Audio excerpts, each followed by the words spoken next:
the Qumran community had to wait 1 full year before they could join in the daily purification baths.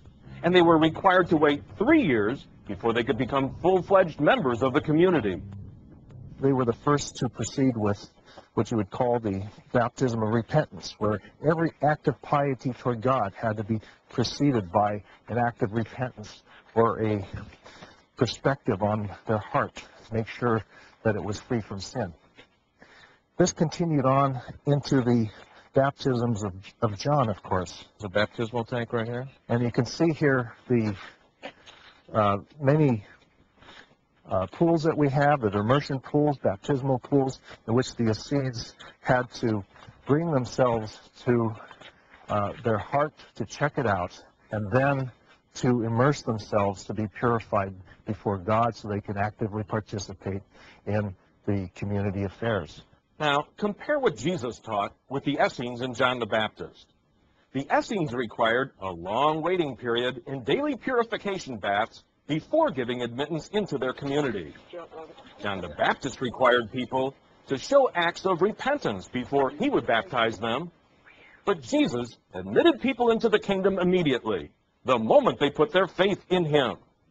John the Baptist, Jesus, and the Essenes were probably not part of the same group, but they were undoubtedly aware of each other and of what each other taught. There are clear associations and links between John the Baptist and Jesus. And those connections were so strong that all 4 Gospels and the Acts of the Apostles have to go to lengths to explain to us what their relationship really was. John's baptism was a one-off. It wasn't a regular washing like the Essenes' regular washings. And John was pointing to a Messiah who was going to come, not back to a teacher of righteousness who would give you a tighter Torah. So there are differences between John and the Essenes, but I think any Essene might well have looked at John just up the road and said, maybe this is actually what we've been waiting for.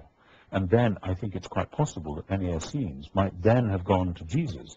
They would have found a movement which, like finding a cousin you didn't know you had, looks a little bit like family, but also is doing some things radically differently. The Essenes want to keep it controlled, inward, pure, holy, and on time. John the Baptist takes it the next step and starts talking to people who are outside of the community to share with them the good news of the coming of the kingdom. But it is only in Jesus that the message of repentance and the coming of the kingdom are coupled with the outpouring of the miraculous power of God, which is the testimony or the endorsement of the fact that it is through him that the kingdom is being manifested. That brings up the question, do scholars really believe that Jesus performed miracles? Next, we'll investigate the validity of the miracles proclaimed in the Gospels.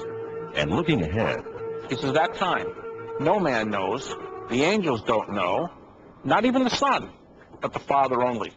My point is this, if the church is making this statement up and putting the words back into the lips of Jesus, why doesn't know the time that was coming? we'll also take a close look into the trial that ultimately brought about the death of Jesus. When Jesus, the Search Continues, returns.